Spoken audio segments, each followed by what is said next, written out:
إن الحمد لله نحمده ونستعينه من يهده الله فلا مضل له ومن يضلل فلا هادي له ونشهد أن لا إله إلا الله وحده لا شريك له ونشهد أن محمدا عبده ورسوله أما بعد فأعوذ بالله من الشيطان الرجيم بسم الله الرحمن الرحيم وقال الله تعالى في كلامه المجيد والفرقانه الحميد يا أيها الذين آمنوا اتقوا الله حق تقاته ولا تموتن إلا وأنتم مسلمون وقال الله عز وجل يا أيها الذين آمنوا اتقوا الله وقولوا قولا سديدا يصلح لكم أعمالكم ويغفر لكم ذنوبكم ومن يطع الله ورسوله فقد فاز فوزا عظيما وقال الله تعالى والفجر وليال عشر وقال رسول الله صلى الله عليه وسلم القرآن حجة لك وعليك وقال عليه السلام ما من أيام عمل الصالح فيهن أحب إلى الله من هذه الأيام العشرة قالوا يا رسول الله ولا الجهاد في سبيل الله قال ولا الجهاد في سبيل الله إلا من خرج بنفسه وماله ولم يرجع من ذلك بشيء رب اشرح لي صدري ويسر لي أمري واحلل عقدة من لساني يفقه قولي اللهم فقهنا في الدين وعلمنا التأويل الحمد لله যাবতীয় প্রশংসা এবং গুণগান একমাত্র মহিয়ান ও গরিয়ান আল্লাহ রাব্বুল আলামিনের জন্য যে আল্লাহ সুবহানাহু ওয়া তাআলা নাযিল করেছেন মহাবিশ্বয় মহাগ্রন্থ আল কোরআনুল কারীম যে আল্লাহ পাক আমাদেরকে সুস্থ শরীরে আজকের জুমার খুতবা শোনার জন্য এবং নামাজ আদায় করার উদ্দেশ্যে আসার তৌফিক দান করেছেন আলহামদুলিল্লাহ আবারও শুকরিয়া জানাই সেই মহান রবের দরবারে যিনি আজকে পবিত্র জুমার দিনে আমাদেরকে বরকতময় একটা মাসে প্রবেশ করিয়েছেন পবিত্র জিলহজ মাসে আল্লাহ পাকে শুকরিয়া জানাচ্ছি আলহামদুলিল্লাহ আবারও শুকরিয়া জানাই সেই মহান রবের দরবারে যিনি আমাদেরকে মুসলিম পরিবারে জন্মগ্রহণ করার তৌফিক দান করেছেন এবং মুহাম্মদ সাল্লাল্লাহু আলাইহি ওয়াসাল্লামের উম্মাহ হওয়ার সৌভাগ্য দান করেছেন অগণিত অসংখ্য দরুদ এবং সালাত বর্ষিত হোক মহান আল্লাহ প্রেরিত সর্বশেষ নবী এবং চূড়ান্ত নবী মানবতার মুক্তির দূত মুহাম্মদুর রাসূলুল্লাহ সাল্লাল্লাহু আলাইহি ওয়াসাল্লামের প্রতি আমরা সবাই সংক্ষিপ্ত আকারে দরুদ পড়ি আল্লাহুম্মা সাল্লি আলা মুহাম্মদ আল্লাহুম্মা বারিক আলা মুহাম্মদ সম্মানিত উপস্থিতি আল্লাহ রাব্বুল আলামিন পবিত্র কুরআনুল কারীমের সূরাতুজ যারিয়াত এর 56 নম্বর আয়াতে বলেন বা'দা আউযু বিল্লাহি মিনাশ শাইতানির রাজীম ওয়া মা খালাকতুল জিন্না ওয়াল ইনসা ইল্লা লিয়া'বুদুন আল্লাহ পাক বলেন আমি জিন এবং মানব জাতিকে শুধুমাত্র আমার ইবাদত করার জন্যই সৃষ্টি করেছি আল্লাহ রাব্বুল আলামিন এই আয়াতের মধ্যে জানিয়ে দিয়েছেন স্পষ্টভাবে দুনিয়াতে আসার উদ্দেশ্য কি আমাদের ওয়ামা খালাকতুল জিন্না ওয়াল ইনসা ইল্লা লিয়া'বুদুন আমি শুধুমাত্র ইবাদত করার জন্যই জিন এবং মানব জাতিকে সৃষ্টি করেছি অন্য কোনো উদ্দেশ্যে সৃষ্টি করিনি তাহলে আমরা বুঝতে পারলাম এই পৃথিবীতে আমরা যে বেঁচে আছি এর মূল কারণ হচ্ছে একটা যাতে আমরা আল্লাহর ইবাদত করি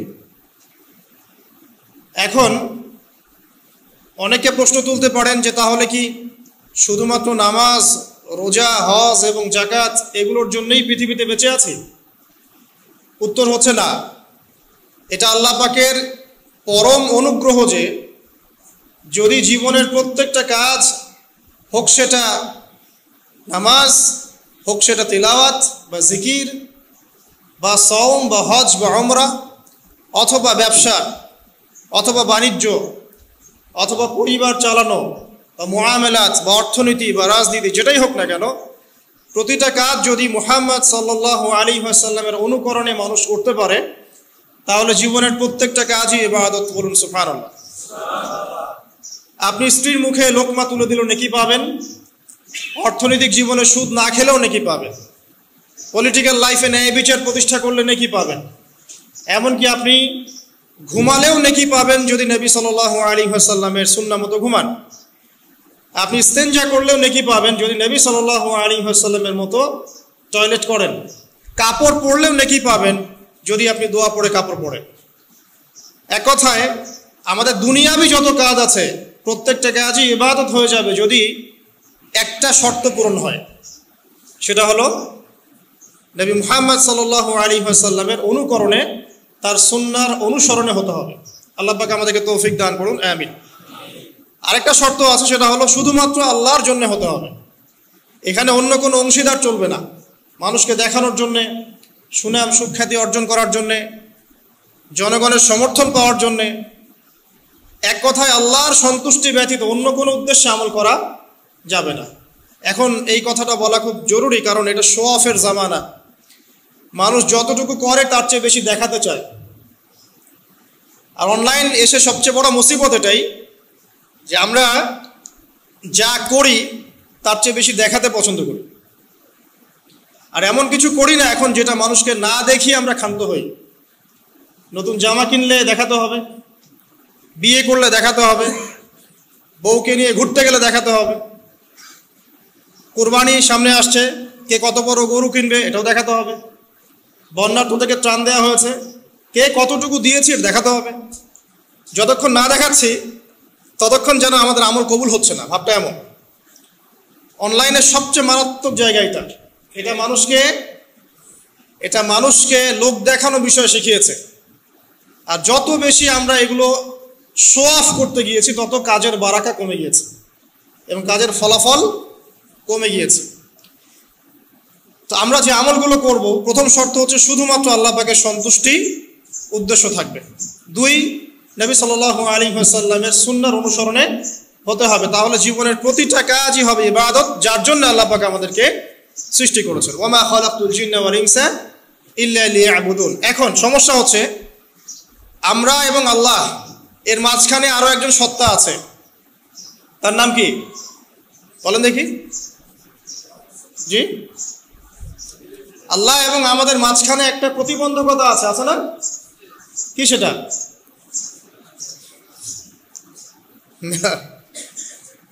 সরি, আমি আসলে একটু অসুস্থ, এই কারণে সমস্যা হচ্ছে। ইবলিস। আল্লাহ এবং বান্দার মাঝখানে একটা প্রতিবন্ধকতা কে? ইবলিস। সে তো চ্যালেঞ্জ করেছে যে আমি ডান দিক থেকে আসবো, বাম দিক থেকে আসবো, সামন থেকে আসবো, পিছন থেকে আসবো, তোমার বান্দাদেরকে আমি জাহান্নামে নিয়েই ছাড়বো। এই চ্যালেঞ্জ করেছে কে? ইবলিস। এবং সে কিন্তু আল্লাহর কাছে কিয়ামত পর্যন্ত হায়াত চেয়েছে, আল্লাহ পাক হায়াত দিয়েও দিয়েছে। এটাই পরীক্ষা। তো ইবলিস এবং তার অনুসারী জিনের মধ্য থেকে এবং মানুষের মধ্য থেকে যারা আছে, এরা আল্লাহর বান্দাদেরকে এই উদ্দেশ্যটা ভুলিয়ে দেয় যে আল্লাহ পাক আমাদেরকে তার ইবাদত করার জন্য সৃষ্টি করেছে। যেমন দেখুন, জিন শয়তান আমাদের ইবাদতের মধ্যে সমস্যা সৃষ্টি করে, নামাজের মনোযোগ নষ্ট করে দেয়, তাই না? আচ্ছা, আবার দেখবেন পরিবার চালাচ্ছেন, আপনি খুব অনেস্টির সাথে পরিবার চালাচ্ছেন, কিন্তু পরিবারের লোকজন আপনার কথা শোনে না, ফিতনা ফাসাদ সৃষ্টি করে রেখে দিল, আপনাকে আল্লাহর পথ থেকে সরিয়ে দিল। আপনি ভালো থাকতে চাচ্ছেন, সমাজের মানুষ আপনাকে ভালো থাকতে দিচ্ছে না। আপনি জুলুম করবেন না, কিন্তু জুলুমের শিকার হচ্ছেন। আপনি সুদ খেতে চাইছেন না, খেতে বাধ্য হচ্ছেন। মানে আপনি আল্লাহর পথে চলতে চাইলেও জিন শয়তান আর মানুষ শয়তানরা আপনাকে বাধা দিচ্ছে, এবং শয়তান দুনিয়ার শোভা চাকচিক্য আপনার সামনে তুলে ধরে আল্লাহর পথ থেকে আমাদেরকে সরিয়ে রাখছে, তাই নয় কি? এটা আল্লাহ পাক খুব ভালো করেই জানেন যে আমার বান্দাদের সবচেয়ে বড় প্রতিবন্ধকতা হবে শয়তান, আদু মুবিন, সুস্পষ্ট শত্রু হবে। এই কারণে আল্লাহ রাব্বুল আলামিন কিছু নেয়ামত আমাদেরকে উপহার দিয়েছে। যেমন প্রত্যেক দিন 5 ওয়াক্ত নামাজ আল্লাহ পাক ফরজ করেছেন। এর মধ্য দিয়ে কি হয়, একজন মানুষ যদি মনে করেন যে ফজরের নামাজ পড়েছে, জোহরের নামাজ আসতে আসতে সে কোনো পাপ কাজ করে ফেলেছে, দুনিয়ার নেশায় মত্ত হয়ে গেছে বা আল্লাহকে ভুলে গেছে, কথা যখন জোহরের আজান হবে সে আবার মসজিদে আসবে, আবার সে আল্লাহকে স্মরণ করবে। আল্লাহ পাক তাকে স্মরণ করার মাধ্যম তৈরি করে দিয়েছেন। এভাবে আসরের ওয়াক্ত যেতে যেতে যদি কোনো পাপ পড়ে, আসরের আজান শুনলে আবার মসজিদে আসবে, আবার সেজদা করবে, আবার আল্লাহর কাছাকাছি চলে আসবে। এভাবে মাগরিব, এভাবে এশা। প্রত্যেক দিন মানুষ যদি আল্লাহকে ভুলে যায়, আল্লাহ পাক তাকে স্মরণ করানোর মাধ্যম সালাতের মধ্য দিয়ে দিয়েছে। এখন মনে করেন সপ্তাহে সে আল্লাহকে ভুলে গেছে, সপ্তাহে আল্লাহর কথা খুব একটা স্মরণ করতে পারেনি, দুনিয়ার মোহে সে ব্যস্ত হয়েছিল। জুমার দিন তো অ্যাটলিস্ট মসজিদে আসবে না? জুমার দিন এসে সে খতিবের কাছ থেকে বয়ান শুনবে, নামাজ পড়বে, ওয়াজ নসিহত শুনবে, ইনশাআল্লাহ আল্লাহ চায় তো সে তওবা করে আল্লাহর পথে ফিরে আসতে পারে। আবার দেখেন মাসে আল্লাহ পাক 3টা সওম দিয়েছেন না? 3টা সওম মাসে রাখা সুন্নত। তো প্রতি মাসে যদি অনেক কাজে আমরা ব্যস্ত থাকি, পড়াশোনা, ব্যবসা বাণিজ্য, পরিবার, দুনিয়ার নেশা ইত্যাদি, মাসের 3টা সিয়াম কিন্তু আপনাকে আল্লাহর পথে আবার ফিরিয়ে নিয়ে আসবে। সপ্তাহে 2টা রোজা, সোম এবং বৃহস্পতি, আপনাকে আল্লাহর পথে ফিরিয়ে নিয়ে আসবে। এবার মনে করেন সারা বছর সে আমল করতে পারছে না, শয়তানের তাবেদারি করছে। রমাদান মাস আল্লাহ পাক দিয়েছেন, রমাদান মাসে পুরো মাস ইবাদত করার মধ্য দিয়ে সে আবার আল্লাহর পথে ফিরে আসবে। আল্লাহ পাক এরকম কিছু অকেশন সৃষ্টি করে দিয়েছে, এমন কিছু উৎসব আল্লাহ পাক সৃষ্টি করে দিয়েছেন যেখানে মানুষ আমল গুছিয়ে আবারও আল্লাহর পথে ফিরে আসতে পারে। আমার কথা কি বোঝা যাচ্ছে? ঠিক এরকমই একটা উৎসব হচ্ছে, একটা অকেশন হচ্ছে আমলের উৎসব, সেটা হলো এই জিলহজ মাসের প্রথম 10 দিন।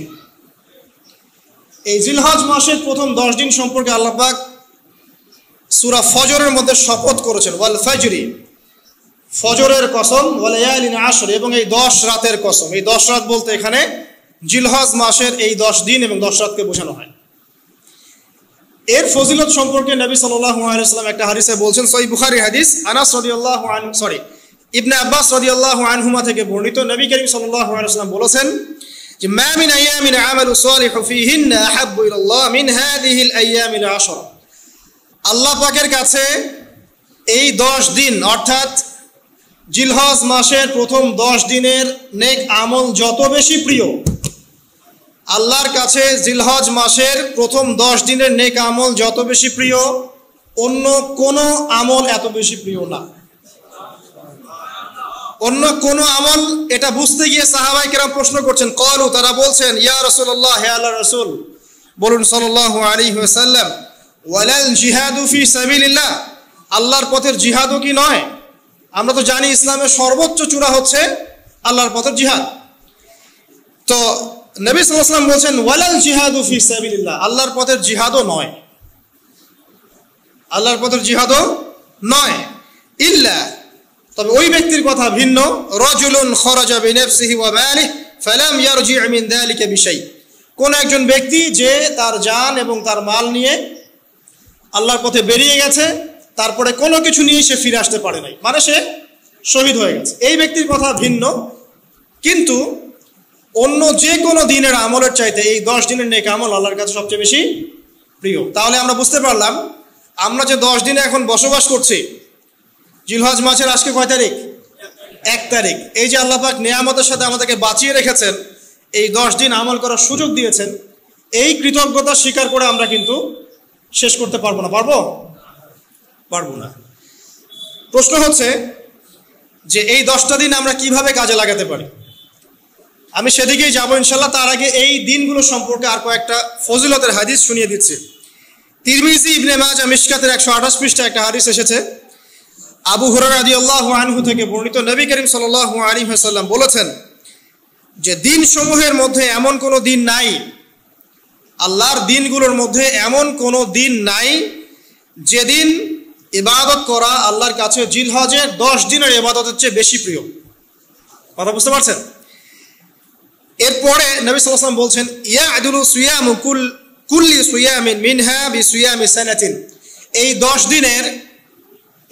দিনের একটা সিয়াম বা একটা রোজা 1 বছর রোজা রাখার সমান। এই 10 দিনের একটা রোজা 1 বছর রোজা রাখার সমান। ওয়া কিয়ামু কুল্লি লাইলাতিন ফিহা বিকিয়ামি লাইলাতুল কদর, এবং এই 10 রাতের এক রাতের কিয়াম লাইলাতুল কদরের কিয়ামের সমান। আর আমরা জানি লাইলাতুল কদর সম্পর্কে আল্লাহ পাক কি বলেছেন, লাইলাতুল কদরি খায়রুম মিন আলফি শাহর, 1000 মাসের ইবাদতের চেয়ে উত্তম। তাহলে আমরা বুঝতে পারছি যে এই 10 দিন 10 রাত কি আমল করতে হবে এই হাদিসটা বলে দিচ্ছে, সিয়াম এবং কিয়াম। 10টা সিয়াম না পড়েন অ্যাটলিস্ট 3টা সিয়াম পড়া যাবে ইনশাআল্লাহ। পড়া যাবে না? একটা সোমবার পাবো সামনে আমরা, ওটা রাখা যাবে ইনশাআল্লাহ। একটা বৃহস্পতিবার পাবেন, সেটাও রাখা যাবে ইনশাআল্লাহ। আর আরাফার সিয়াম পাবেন ইনশাআল্লাহ। আরাফার সিয়াম রাখলে আগের 1 বছর পরের 1 বছর 2 বছরের গুনাহ মাফ হয়ে যাবে ইনশাআল্লাহ আযজা ওয়া জাল্লা। আর কিয়াম সম্পর্কে আমি সামনে বলছি ইনশাআল্লাহ তাআলা। এরপরে বাইহাকির একটা বর্ণনা আছে যে জিলহজ মাসের প্রথম দশকের রাতে, জিলহজ মাসের প্রথম দশকের রাতের প্রত্যেকটা নেক আমলকে 10 দিয়ে গুণ করা হয়, 10 গুণ বৃদ্ধি করা হয়। সুবহানাল্লাহ। আরো আছে বাইহাকি এবং ইসবাহানির বিশুদ্ধ সনদে হযরত আনাস বিন মালিক রাদিয়াল্লাহু আনহু থেকে বর্ণিত আছে, জিলহজ মাসের প্রথম দশকের প্রতিদিন 1000 দিনের সমান, মানে প্রতিদিনের আমল 1000 দিন আমলের সমান, এবং আরাফার দিনের মর্যাদা 10,000 দিনের সমান। আরাফার দিন যে ব্যক্তি ইবাদত করবে ইনশাআল্লাহ তাআলা সে 10,000 দিন ইবাদতের নেকি পাবে ইনশাআল্লাহ আযজা ওয়া জাল্লা। তো প্রথম কি করতে হবে সেটা এই হাদিস থেকে বোঝা যাচ্ছে। হাদিসটা কি? উম্মে সালামা রাদিয়াল্লাহু আনহা থেকে বর্ণিত, নবী সাল্লাল্লাহু আলাইহি ওয়াসাল্লাম বলছেন যে জিলহজ মাসের চাঁদ যে ব্যক্তি দেখবে সে যেন তার নখ এবং তার চুল এগুলো যেন আর না কাটে। চাঁদ দেখে ফেলেছেন, কুরবানি করা পর্যন্ত এখন চুল আর নখ যেন সে না কাটে। যদি না কাটেন তাহলে কি হবে? আপনি একটা পূর্ণাঙ্গ কুরবানির নেকি পাবেন ইনশাআল্লাহ। আর একটা কুরবানির নেকি কি জানেন? কুরবানির পশুর গায়ে যতগুলো লোমকূপ আছে ততগুলো নেকি আপনার আমলনামায় যুক্ত হবে ইনশাআল্লাহ আযজা ওয়া জাল্লা। এগুলো হাদিস। এখন আমরা প্র্যাকটিক্যাল কিছু কথায় আসি যে কিভাবে আমরা এই 10টা দিনকে কাজে লাগাতে পারি। আমি সবার আগে দোয়া করছি আল্লাহ পাক যেন আমাকে সবার আগে এর উপর আমল করা তৌফিক দান করেন, আমার পরিবারকে তৌফিক দান করেন, এবং অতঃপর আপনাদের সবাইকে যেন আল্লাহ পাক এই তৌফিক দান করেন, আমিন। 1 নাম্বার, যদিও কাজটা খুব ডিফিকাল্ট এবং এই যুগে এই জেনারেশনের জন্য কাজটা অনেক বেশি ডিফিকাল্ট, অলমোস্ট ইম্পসিবলের মতো, সেটা হচ্ছে এশার নামাজের পরপর ঘুমিয়ে যাওয়া। তাই না ভাই? এই কাজটা এখন কোয়াইট ইম্পসিবল, এশার নামাজের পরপর ঘুমিয়ে যাওয়া। কিন্তু চেষ্টা করতে হবে, আল্লাহ তৌফিক দান করুক, 10টা 11টার মধ্যেই যেন আমরা ঘুমিয়ে পড়তে পারি। আল্লাহ পাক তৌফিক দান করুক। সবার আগে যেন আমাকে তৌফিক দান করে।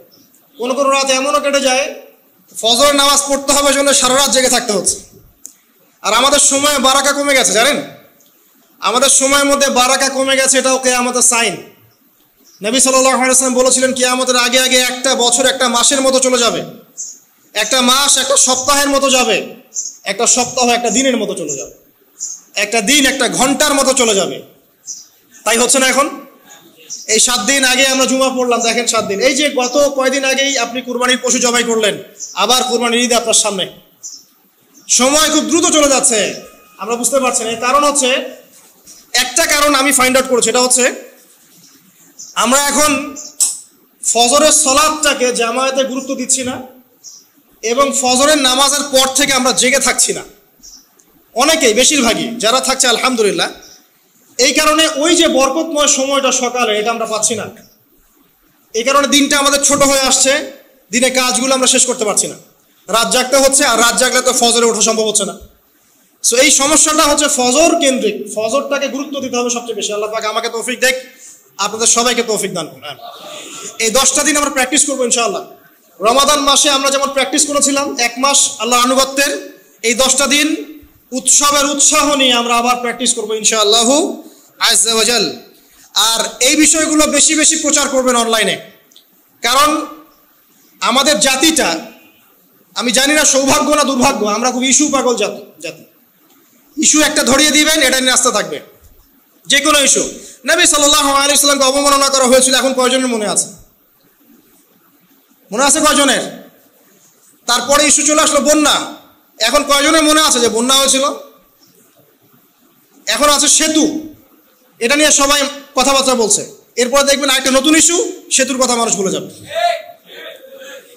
আমরা কেন জানি সাইকোলজিক্যালি এমন হয়ে গেছে যে ইস্যু একটা ধরিয়ে দিলেই 5 দিন 7 দিন 10 দিন কথা বলতে থাকি, আবার ইস্যুও শেষ, কথা বলাও শেষ, মানুষ ভুলে যায়। তো এই কারণে মনে করিয়ে দেওয়ার স্বার্থে জিলহজের 10 দিনের ফজিলত আমাদের সবাইকে মনে করিয়ে দেওয়া লাগবে, ঠিক আছে? অনলাইন অফলাইনে সবাই প্রচার করবেন। এই 10 দিন নেক আমলের জন্য একটা উৎসবের উপহার আল্লাহর পক্ষ থেকে। এই 10টা দিন যেন আমরা আল্লাহর পক্ষ থেকে এই উপহারকে কাজে লাগাই, বেশি বেশি নেক আমল করি, পরকালকে গুছিয়ে নিই। পারবো না ইনশাআল্লাহ? ইনশাআল্লাহ। প্রথম কাজ, আর্লি ঘুমিয়ে যাওয়ার চেষ্টা করা।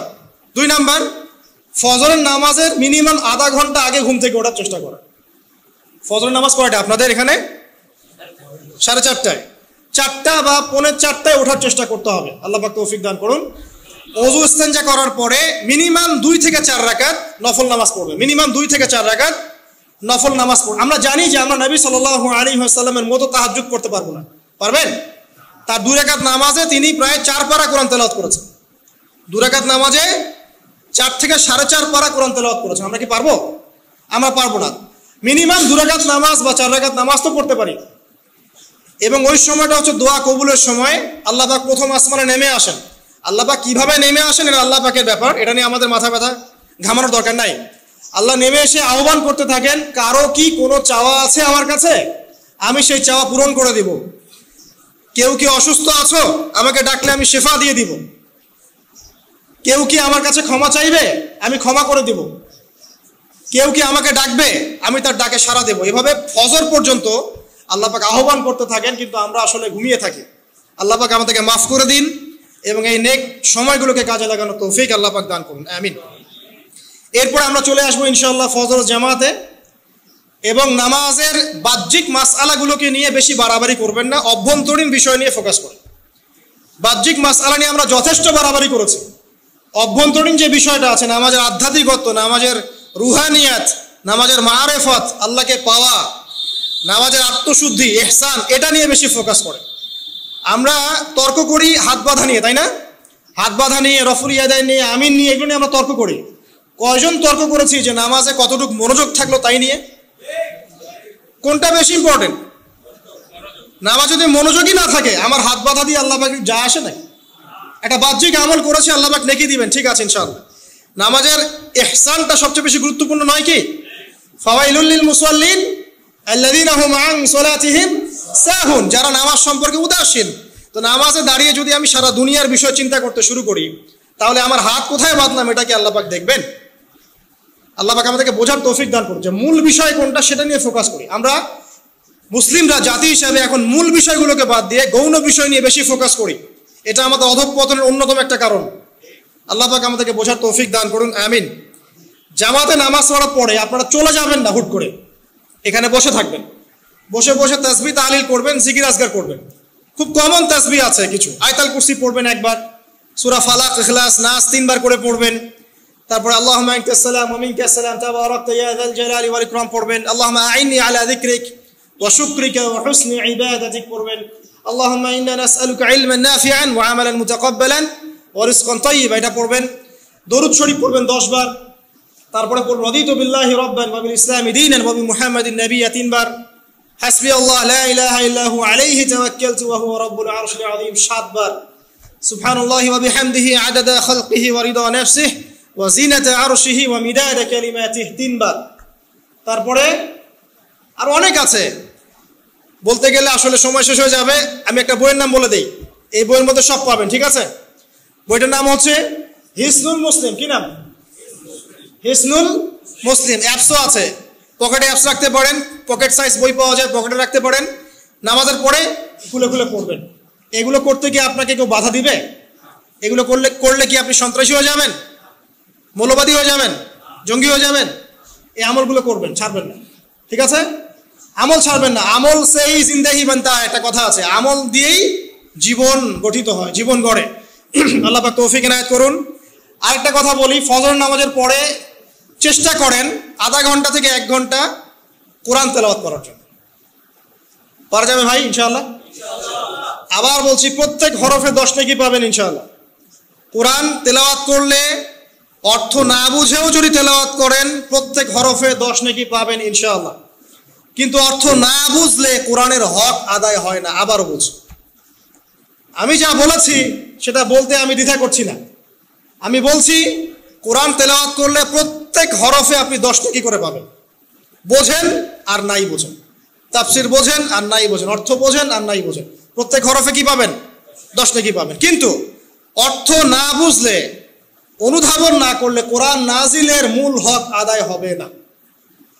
কোরআন নাজিল হয়েছে তাদাব্বুরের জন্য, গবেষণার জন্য, কোরআন কেন্দ্রিক জীবন করার জন্য। যদি অর্থ না বোঝেন কেমন করে জীবন করবেন? আর যতটুকু বুঝবো আলহামদুলিল্লাহ, যেটা বুঝবো না ওলামায়ে কেরামের কাছে যাবো, জিজ্ঞাসা করবো, জেনে নিব। সিম্পল। আমি তো আর সব বুঝবো না, বুঝবো? আমি তো সব বুঝতে পারবো না। যেটা বুঝবো না আলেমদের কাছে জিজ্ঞাসা করে নিব। কোরআন তেলাওয়াত করুন। এরপর চলে আসেন, যদি পসিবল হয় ফজরের পর জিকির আজগার করার পর তিলাওয়াত করলেন, এরপর চলে গেলেন, যাওয়ার আগে, মসজিদ থেকে যাওয়ার আগে আপনি অন্তত 2টা রাকাত এই ইশরাকের নামাজ পড়ুন। কিসের নামাজ? ইশরাক। নবীজি বলেছেন, কেউ যদি ফজরের নামাজ জামাতে পড়ে তারপরে সালাম ফিরানোর পর ওই জায়গাতেই বসে থাকে এবং জিকির আজগার করতে থাকে, সুবহানাল্লাহ 100 বার পড়লো, আস্তাগফিরুল্লাহ 100 বার পড়লো, ঠিক আছে, লা ইলাহা ইল্লাল্লাহ ওয়াহদাহু লা শারীকা লাহ লাহুল মুলক ওয়া লাহুল হামদ ওয়া হুয়া আলা কুল্লি শাইইন কাদির, এগুলো পড়লো, তারপরে ধরেন দরুদ শরীফ পড়লো ইত্যাদি। জিকির আজগার শেষ করে সূর্য উঠে যাওয়ার পরে সে যদি 2 রাকাত নামাজ পড়ে, মাত্র 2 রাকাত, সে ফিরে যাবে একটা কবুল হজ, একটা কবুল ওমরার নেকি নিয়ে ফিরবে ইনশাআল্লাহ। আরেকটা নামাজ আছে, যদি পসিবল হয় পড়তে পারেন, 8টা থেকে 10টার মধ্যে পড়ে ফেললে ভালো, এরপরে সূর্য উঠে যায়, সূর্য গরম হয়ে যায়। সেটা হলো আপনার এই চাশতের নামাজ, যেটাকে আমরা বলি সলাতুদ দুহা, চাশতের নামাজ। আমরা অনেকে রিজিকের সমস্যায় ভুগি না? দারিদ্রতা, রিজিকের সমস্যা, আমাদের অভাব, এই সমস্যা আছে না? চাশতের নামাজ যে ব্যক্তি নিয়মিত পড়বে তাকে 2টা ফজিলত দেওয়া হয়। কয়টা ফজিলত?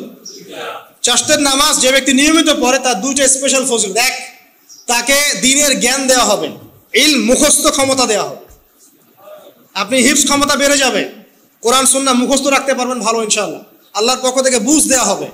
আরেকটা হচ্ছে আপনার দারিদ্রতা আল্লাহ পাক দূর করে দেবে। এগুলা পরীক্ষিত আমল ভাই, এগুলা কোনো গাল গল্প বলছি না, এগুলো পরীক্ষিত। আরেকটা আছে, সূরা ওয়াকিয়া রাতে তেলাওয়াত করেন, সূরা ইযা ওয়াকাআতিল ওয়াকিয়া লাইসা লিওয়াকাআতিহা কাযিবা, এই সূরাটা আপনি তেলাওয়াত করেন, দেখবেন দারিদ্রতা চলে যাবে ইনশাআল্লাহু আযজা ওয়া জাল, চলে যাবে ইনশাআল্লাহ। এবার আসুন কোরআন তেলাওয়াত নিয়ে 2টা কথা বলে দেই। কিছু কিছু সূরার কিছু কিছু অংশ মুখস্থ করে ফেলার চেষ্টা করেন। প্রত্যেক দিন এই অংশটুকু আপনি নিজে তেলাওয়াত করবেন। ফর এক্সাম্পল, সূরা বাকারার প্রথম 5টা আয়াত, তারপরে আয়াতুল কুরসি 255 নম্বর আয়াত, সূরা বাকারার শেষের 3টা আয়াত, সূরাতুল আলে ইমরান শেষের 10 আয়াত, সূরা কাহফ প্রথম 10 শেষের 10, সূরা মুমিনুন শেষের 5-7টা আয়াত, সূরা তাওবার শেষ পৃষ্ঠা, সূরা আহজাবের শেষ পৃষ্ঠা, সূরা ফালাক, সূরা নাস, সূরা ইখলাস, সূরা কাফিরুন, সূরা জিন এর প্রথম 10টা-20টা আয়াত, এছাড়া আরো সূরা হাশর শেষের 5-7টা আয়াত। এগুলো মুখস্থ করে ফেলেন, প্রতিদিন এগুলো আপনি চর্চা করবেন, পারবেন ইনশাআল্লাহ। প্রত্যেক দিন যদি কোরআন তেলাওয়াত করেন একটা নেকি আছে, একটা ফজিলত স্পেশাল, সেটা হলো কোরআন কিয়ামতের মাঠে আপনার পক্ষে সুপারিশ করবে। যার পক্ষে সুপারিশ করবে ইনশাআল্লাহ তাআলা সে জান্নাতে চলে যাবেই ইনশাআল্লাহ। আর কোরআন যার বিপক্ষে সুপারিশ করবে তার কি জান্নাতে যাওয়ার কোনো সুযোগ আছে ভাই?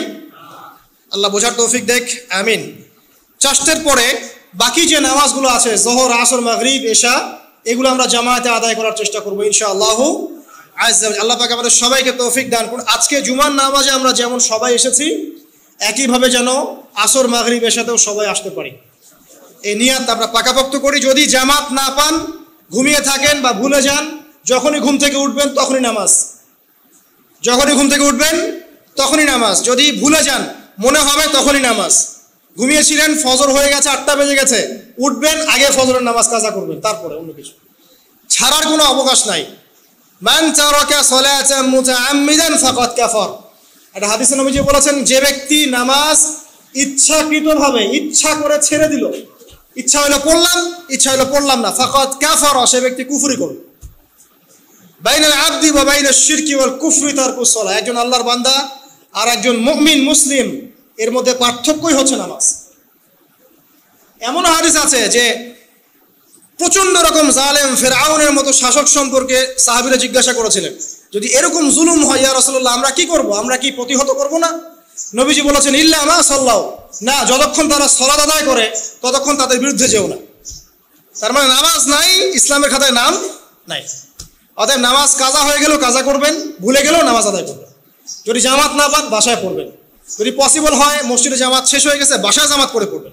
নামাজের কোনো মাফ, আল্লাহ পাক তৌফিক দান করুন, আমিন। এরপরে আসেন, দুইটা নামাজ আছে এটা আমরা পড়ি না, বা অনেকে পড়ি অনেকে অবহেলা করি, কিন্তু এটার বড় ফজিলত আছে, বলবো। বেলাল রাদিয়াল্লাহু আনহু নাম শুনেছেন? যখনই নবী সাল্লাল্লাহু আলাইহি ওয়াসাল্লাম জান্নাতে যেতেন, মানে জান্নাত আল্লাহ পাক তাকে দেখাতেন, তখনই তিনি তার বেলাল রাদিয়াল্লাহু আনহুর পায়ের শব্দ শুনতে পারতেন।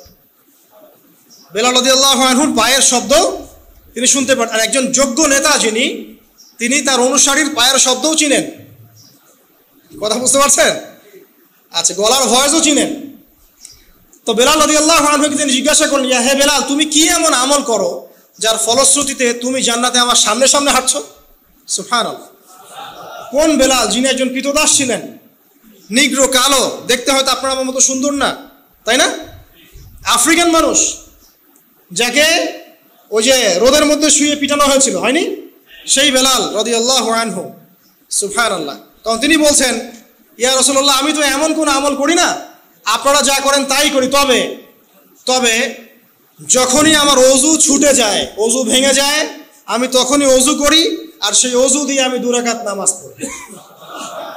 এই নামাজটাকে কি বলে? তাহিয়াতুল ওযু। এই তাহিয়াতুল ওযুটা আমরা আদায় করার চেষ্টা করবো, আল্লাহ পাক তৌফিক দান করুন। আরেকটা আছে তাহিয়াতুল মসজিদ। দেখবেন অনেকেই মসজিদে আসি আমরা ধাপ করে বসে পড়ি, তাই না? আসলে কিন্তু মসজিদে এসে 2 রাকাত নামাজ পড়ে বসা সুন্নাত। মসজিদে একটা হক আছে, মসজিদে আসলেন 2 রাকাত নামাজ পড়লেন, সংক্ষিপ্ত আকারে পড়লেন, পড়ে বসবেন, এটা করা উচিত। আল্লাহ পাক তৌফিক এনায়েত করুন, আমিন। এরপরে আসেন, এই 10 দিন কি করব আমরা? এগুলোর পাশাপাশি বেশি বেশি তাকবীর দিবেন।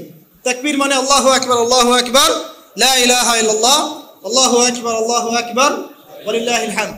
সাহাবীদের মধ্যে আবু হুরায়রা রাদিয়াল্লাহু আনহু, আব্দুল্লাহ ইবনে আব্বাস, আব্দুল্লাহ বিন ওমর, এই বিখ্যাত সাহাবীরা যখন এই 10 দিনে উপস্থিত হতেন, তারা বাজারে গেলেও তারা বাজারে গিয়ে তাকবীর দিতেন জোরে জোরে। অন্য সবাই শুনে সবাই তাকবীর দিত, তাহলে সমস্বরে তাকবীর হতো। এই সুন্নাহটা চালু করা যেতে পারে। আল্লাহ পাক আমাদের সবাইকে তাকবীর দেওয়ার তৌফিক দান করুন, আমিন। এরপর এই 10 দিন আমরা বেশি বেশি যে কাজটা করার চেষ্টা করবো সেটা হলো তওবা। বেশি থেকে বেশি তওবা করার চেষ্টা করা উচিত। আর তওবা মানে শুধু আস্তাগফিরুল্লাহ ওয়া আতুবু ইলাইহি পড়া নয়। তওবার 2টো ভাগ আছে। কবিরা গুনার জন্য একরকম তওবা, আর সগীরা গুনাহ এমনি এমনি মাফ হয়ে যায়। সগীরা গুনার জন্য একটা সগীরা গুনাহ হয়েছে, আপনি একটা ভালো কাজ করলেন, আগের গুনাহ মাফ। একটা গুনাহ হয়েছে, আপনি ওযু করলেন, চোখের হাতের সব গুনাহ মাফ। একটা গুনাহ হয়েছে, আপনি সদকা করলেন, গুনাহ মাফ। মানে গুনাহ মাফের অনেক সুযোগ আছে, কিন্তু কবিরা গুনাহ মাফের শর্ত আছে। শর্ত কি? 1 নাম্বার, পাক্কা নিয়াত করা যে আর কোনোদিন এই কাজটা করবো না ইনশাআল্লাহ। 2 নাম্বার, ইচ্ছা করে ওই পাপে আর লিপ্ত না হওয়া। এবং 3 নাম্বার, নিজে এই পাপের জন্য কান্নাকাটি করা, অনুতপ্ত থাকা, তাহলে ইনশাআল্লাহ মাফ হয়ে যাবে। আরেকটা শর্ত আছে, যদি পাপটা অন্য কারোর সাথে সম্পৃক্ত হয়, যেমন ধরেন কারো টাকা মেরে দিয়েছেন, টাকা শোধ করেন নাই, যেটা আমাদের সমাজে ট্রেডিশন হয়ে গেছে এখন। জমি মেরে দিয়েছেন, শোধ করছেন না, মান সম্মানের হানি করছেন, মিথ্যা অপবাদ দিচ্ছেন, হ্যাঁ, এক কথায় মানুষের সাথে সম্পৃক্ত হক, মানুষের ক্ষতি করেছেন আপনি, তখন কি করতে হবে? তখন ওই মানুষের কাছে গিয়ে ক্ষমা নিতে হবে। খুব ডিফিকাল্ট, এবং এটার জন্য একটা বড় মনের দরকার আছে, মনের স্বচ্ছতার দরকার আছে। ভাই, আমি তোমার টাকা ধার নিয়েছিলাম, দেই নাই, এই নাও টাকা, শোধ করে দিলাম। ভাই, আমি তোমাকে ভালো মন্দ বলেছিলাম, তোমার গীবত করেছি, আল্লাহ তোমাকে মাফ করে দেয়, তুমি আমাকে মাফ করে দাও। খুব ডিফিকাল্ট এগুলা করতে হলে বড় মন লাগবে। আর যদি এগুলো আমরা না করতে পারি তাহলে সমস্যা আছে।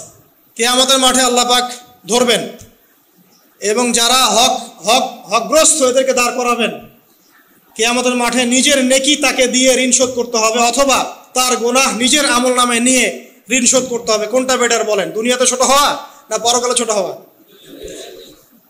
তাই আমরা সবাই সবার কাছে মাফ চেয়ে নেই যে আল্লাহ পাক আমরা সবাইকে মাফ করে দেখ। যদি আমি আপনাকে কষ্ট দিই, আপনি আমাকে মাফ করে দেন। যদি আপনি আমাকে কষ্ট দিয়ে থাকেন, আমি আপনাকে মাফ করে দিলাম। এই বিষয়ে চলে আসেন। আল্লাহ পাক তৌফিক দান করুন, আমিন। আর একটা তওবা করুন, আস্তাগফিরুল্লাহাল্লাযী লা ইলাহা ইল্লা হুয়াল হাইয়ুল কাইয়্যুম ওয়া আতুবু ইলাইহি। দিনে 70 বার বা 100 বার, দিনে 70 বার বা 100 বার। যদি না পারেন অ্যাটলিস্ট এতটুকু বলবেন, আস্তাগফিরুল্লাহ ওয়া আতুবু ইলাইহি, আস্তাগফিরুল্লাহ ওয়া আতুবু ইলাইহি, 70 বার বা 100 বার। এরপরে আসেন, এই 10 দিনের অন্যতম একটা আমল হতে পারে সওম রাখা। যদি পারি এই 10টা দিন সওম রাখবো, যারা পারছি না মিনিমাম 3টা 4টা 5টা অ্যাটলিস্ট রাখবো। আর যারা সেটাও পারছি না, কমপক্ষে আরাফার দিনের সিয়ামটা যেন মিস না যায়। ঠিক আছে, আরাফার দিনের সওম যেন মিস না যায়। আল্লাহ পাক তৌফিক এনায়েত করুন সবাইকে, আমিন। আরাফার দিনের সওম বিগত 1 বছর, আগামী 1 বছরের গুনাহ মাফের কারণ হয়ে যাবে ইনশাআল্লাহ। যত গুনাহ আমরা করেছি 1 বছরে, আরাফার সওম রাখলে সমস্ত গুনাহ মাফ হয়ে যাবে। একটা হাদিসে পড়েছিলাম, ইবলিস আরাফার দিনে সবচাইতে বেশি অনুতপ্ত হয়, মানে হতাশায় ভোগে।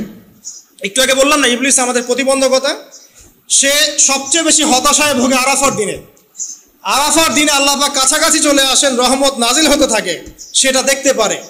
এবং আরাফার দিনে আল্লাহ পাক যত মানুষকে মাফ করে দেন এবং জাহান্নাম থেকে মুক্তি দেন, তা অন্য কোনো দিনে করেন। অগণিত অসংখ্য মানুষকে আল্লাহ পাক আরাফার দিনে মাফ করে দেবেন ইনশাআল্লাহ। অতএব এই দিন সওম রাখতে হবে। কারা সওম রাখবে? যারা হজ করছে না তারা রাখবে, মানে আমরা যারা হজ করতে যেতে পারিনি এবার, তারা রাখবো ইনশাআল্লাহ তাআলা। এছাড়া বেশি বেশি সওম রাখার চেষ্টা করা উচিত এই 10 দিন। ফজিলত একটা হাদিস একটু আগে বলেছি, একটা সওম আপনার কি হবে? 1 বছর সওমের নেকি পাওয়া যাবে ইনশাআল্লাহ তাআলা। হজ এবং উমরা করা, যারা এই 10 দিনে হজ উমরা সুযোগ পেয়েছে, তারা আল্লাহ পাকের মেহমান। আমরা দোয়া করবো আল্লাহ পাক তাদের সবাইকে সুস্থতার সাথে হজ করা তৌফিক দান করুন, এবং আমাদেরকেও জীবনে অন্তত একটাবার হলেও মাকবুল হজ করা তৌফিক আল্লাহ পাক দান করুন, আমিন। এবং একটা হাদিস এসেছে, যে ব্যক্তি বিশুদ্ধভাবে হজ করতে পারে, মাকবুল হজ, মাবরুর হজ, সেই ব্যক্তি ওই দিনের মতো নিষ্পাপ হয়ে যাবে যেদিন তার মা তাকে প্রসব করেছিল। সুবহান। আরো একটা কাজ আছে এই 10 দিনে, সেটা হলো ঈদুল আজহা এবং কোরবানি। ইনশাআল্লাহ তাআলা নেক্সট যে খুতবা আসবে, সেই খুতবায় আমরা কোরবানি, এর মর্ম, এর গভীরতা, এর শিক্ষা নিয়ে আলোচনা করবো ইনশাআল্লাহ। তবে কোরবানির সামনে আছে, এই 10 দিনের মধ্যে আমরা পশু কিনবো। পশু কেনার সময় আপনি আপনার সামর্থ্যের সেরাটা কিনবেন, এবং পশুকে কেন্দ্র করে কোনো রকম শো অফ করবেন না। আমারটা 1,60,000, আমারটা 1,80,000, কত ভাই এত, গলায় লটকিয়ে দেওয়া, এইসব কাজ করতে যাবেন, ঠিক আছে? কিন্তু পশুকে আপনি মহব্বত করবেন, পশুকে নিজ হাতে খাওয়াবেন, পানি পান করাবেন, যাতে তার প্রতি আপনার মহব্বত সৃষ্টি হয়। এবং এই মহব্বতের প্রাণীটাকে আপনাকে কুরবানি দিতে হবে। মনে রাখবেন, যিনি কুরবানি দিচ্ছেন তিনি যেন একজন ইসমাইল আলাইহিস সালাম। যাকে কুরবানি দেওয়া হচ্ছে সে যেন যিনি কুরবানি দিচ্ছেন তিনি যেন একজন ইব্রাহিম আলাইহিস সালাম, আর যাকে কুরবানি দেওয়া হচ্ছে সে যেন একটা ইসমাইল আলাইহিস সালাম। সবচেয়ে প্রিয় বস্তুটাকে কুরবানি করতে হবে। এই জন্যে আপনি আপনার সামর্থ্যের সেরাটা কিনবেন।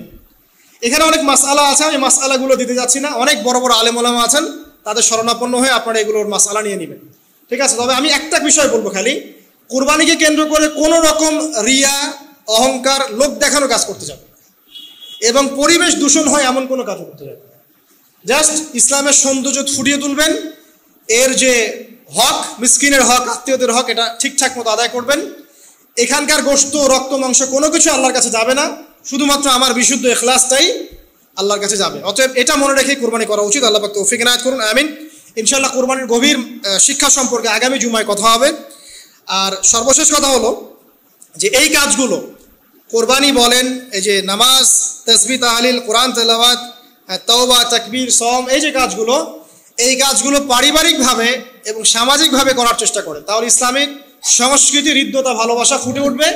ইসলামের সৌন্দর্য অমুসলিমদের কাছে পরিস্ফুটিত হবে ইনশাআল্লাহ। দেখবেন এই সৌন্দর্য দেখে তারা ইসলামের পথে ফিরে আসবে ইনশাআল্লাহ। এবং আল্লাহ রাব্বুল আলামিন এই সুযোগটা কাজে লাগিয়ে আমরা যেন আমাদের বিগত গুনাহগুলো মাফ করিয়ে নিতে পারি, বেশি বেশি নেক আমল করতে পারি, এই 10টা দিন কাজে লাগাতে পারি। আল্লাহ পাক আমাদের সবাইকে সে তৌফিক ইনায়াত করুন, আমিন। আকুলু কওলি হাযা আস্তাগফিরুল্লাহ লি ওয়া লাকুম ওয়া লিসাইরিল মুসলিমিন। বারাকাল্লাহু লানা ওয়া লাকুম বিল আয়াতিল হাকীম। ইন্নাহু তাআলা جواد كريم بر رؤوف رحيم. سبحانك اللهم وبحمدك أشهد أن لا إله إلا أنت أستغفرك وأتوب إليك. السلام عليكم ورحمة الله وبركاته. سنة رجل